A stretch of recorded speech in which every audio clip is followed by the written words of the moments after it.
Hi, I'm Deputy District Attorney Anne-Marie Rosa.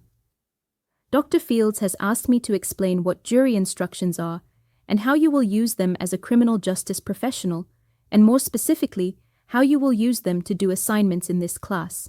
As you might have guessed from the name, a jury instruction is an instruction or direction or directive or a list of directions that is given to a jury that is trying to decide a particular issue in a case. Jury instructions in California are published annually by the Judicial Council of California, called CALCRIM. They can be accessed on the internet at the link provided in this video description. So, for example, let's say you were on a criminal jury and the defendant was charged with robbery. The judge would refer to CALCRIM number 1600, robbery, which provide the jury the instructions for the California Penal Code section 2111 for this crime. Depending on the evidence presented in the trial, the jury instructions might sound something like this. In order to convict this defendant of robbery, you have to decide whether or not the prosecution proved the following elements for robbery beyond a reasonable doubt. 1. The defendant took property that was not his own.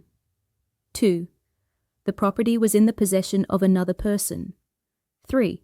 The property was taken from the other person or his immediate presence. 4. The property was taken against that person's will. 5. The defendant used force or fear to take the property. And 6. When the defendant used force or fear, he intended to deprive the owner of the property permanently. The defendant's intent to take the property must have been formed before or during the time he used force or fear.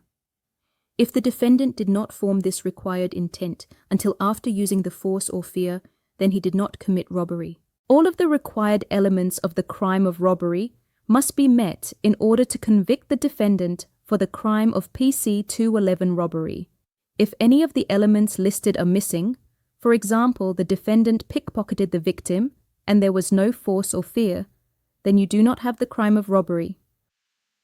You may have other crimes but not robbery. In Dr. Fields' classes, you will be provided instruction on the elements of a number of criminal offenses. For example, crimes involving homicide, death of a human caused by another human. You will learn that there are a number of crimes involving death, and, depending on the facts of the case, you may be able to charge someone criminally based on those facts. This is why it is so important to know those elements of the crime as found in the jury instructions. You will also have assignments where you are provided a set of facts that might include criminal activity. To complete these assignments, you will need to analyze those facts, compare them with different criminal statutes, then decide which crime was committed. You will then need to prepare a statement of probable cause, where you convince a judge that the actions of the person you arrested warrant a specific criminal charge. You need to articulate your statement of probable cause, and Dr. Fields provides you a number of examples to refer to. These statements are typically several sentences long, just like the jury instructions, not just 1 or 2 lines. Just a reminder, Dr. Fields holds weekly office hours and can meet with you by appointment as well to assist you with your assignments. Remember that I'm worried about my grade assignment you did earlier? Don't be that student that struggles but does not ask for help. I'm DDA Rosa, and that is your lesson on how to use the jury instructions to complete your assignments in this class. Thank you for your attention and happy studying.